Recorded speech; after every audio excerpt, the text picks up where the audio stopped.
Bonjour et bienvenue dans ce nouvel éclair d'infos. Aujourd'hui, nous allons parler de Nikola Motors, de poids lourds électriques, de l'avancée de Lucid Motors et d'une gaffe monumentale d'Aston Martin. Si seul l'un de ces sujets vous intéresse, vous trouverez le chapitrage dans la description et dans la barre de lecture, comme d'habitude. N'oubliez pas le bouton d'abonnement, c'est simple, gratuit et vous permettra de suivre et soutenir la chaîne. Cliquez sur la cloche vous permettra de régler les notifications à votre convenance pour ne pas être spammé. Merci d'avance.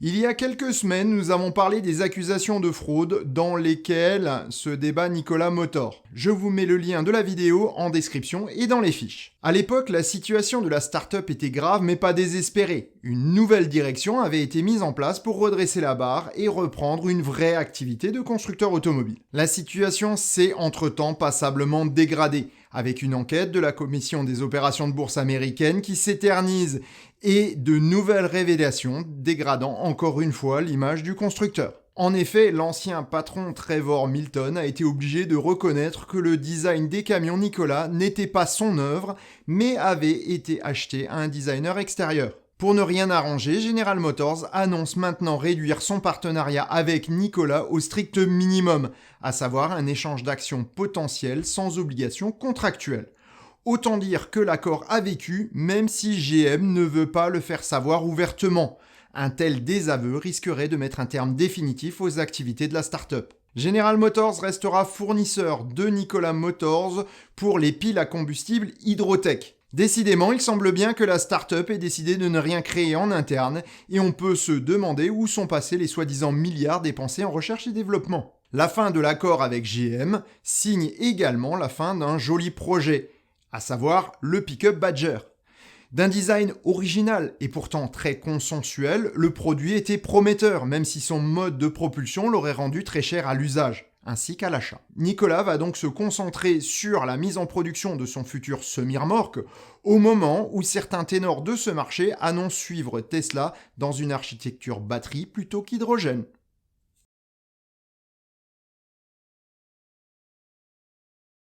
Du coup, nul besoin de transition pour vous parler du nouveau camion du troisième constructeur mondial de poids lourds, le Volvo VNR. Cette nouvelle gamme de camions classe 8, les 40 tonnes outre-Atlantique, sera selon Peter Verheuve, patron de Volvo Trucks North America, un grand pas vers l'électromobilité dans un marché dont nous voulons devenir l'un des leaders par de rapides et francs changements. Fin de citation. Doté d'une batterie de 264 kWh, le châssis sera décliné en porteur et en tracteur, 4 et 6 roues. Sa puissance de 455 chevaux permettra à tous les modèles d'être à l'aise avec des charges lourdes à une vitesse maximum de 65 mph, soit un peu moins de 105 km/h. Le poids lourd disposera d'une régénération d'énergie au ralentissement représentant entre 5 et 15% de l'énergie nécessaire à son déplacement. Ceci est d'autant plus important que le VNR est surtout destiné au transport comportant de nombreux arrêts, comme la messagerie. Avec une autonomie réelle de 120 à 150 miles, soit 200 à 240 km, c'est tout à fait un usage plausible. Sa recharge en combo CCS 1 ou 2 prendra 70 minutes pour 80% de la batterie et se fera à un maximum de 150 kW de puissance. On est loin des performances annoncées par le semi-remorque Tesla, mais celui-ci n'est pas du tout destiné au même usage, et ces chiffres restent à être validés par la pratique. Après l'annonce du e-Actros 100% électrique de chez Mercedes-Benz, numéro 1 du marché du poids lourd mondial, c'est un nouveau leader qui se rallie au modèle de Tesla et prend le train en marche avant qu'il ne soit trop loin ou trop rapide.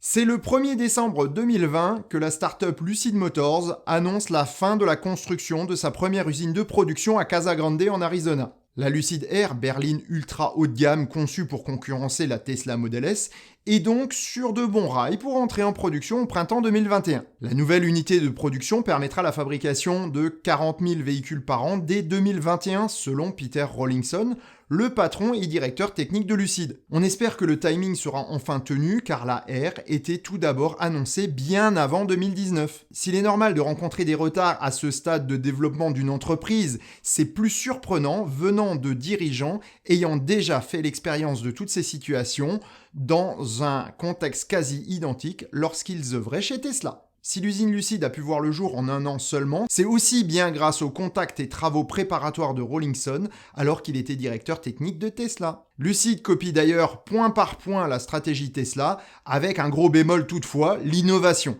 Si la Lucid Air promet d'être mieux construite et mieux finie que la Model S selon ses concepteurs, elle n'apporte strictement rien de nouveau par rapport à la grande berline d'Elon Musk. Peter Rawlinson est connu pour ses positions conservatrices. La nouvelle unité de production conçue pour être évolutive est appelée AMP1. J'avoue que ça m'a fait penser au film Transformers et à l'acronyme EMB1 donné à Megatron par les ronds de cuir du secteur 7. Ça donne une image plus crédible, mais très nettement moins sympa que des noms comme Megatron. D'ailleurs, Lucid Motors semble adopter cette frilosité et politique des petits pas. La nouvelle AMP1 sera extensible et Rawlinson prévoit une capacité de production de 400 000 unités en 2028, soit moins de la moitié de la capacité de la seule usine Tesla de Fremont, la plus ancienne et la moins avancée d'Elon Musk. Ne boudons toutefois pas notre plaisir. La Lucid Air promet d'être une belle auto, et la politique conservatrice de Rawlinson aura au moins le mérite de sécuriser l'avenir de la marque. L'apparition de concurrents sérieux face à Tesla avec Lucid et Rivian va obliger Musk et ses équipes à se surpasser dans tous les domaines, ce qui sera bénéfique au final à la marque de Fremont et à ses clients. On attend les prochains développements avec impatience.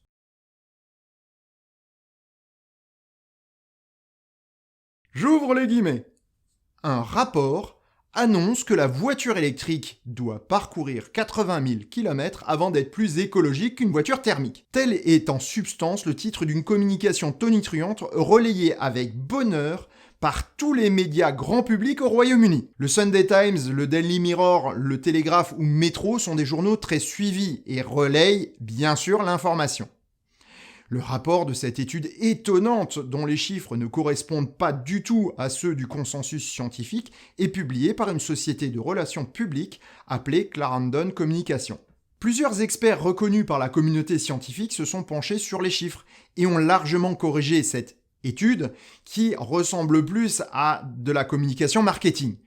Ce n'est guère étonnant et il semblerait que ce soit monnaie courante dans les communications des lobbies. Je vous renvoie vers l'interview des auteurs d'À Contresens le film que j'avais fait lors d'un précédent éclair d'infos où Jonas Schneider témoignait de ce procédé pas très correct.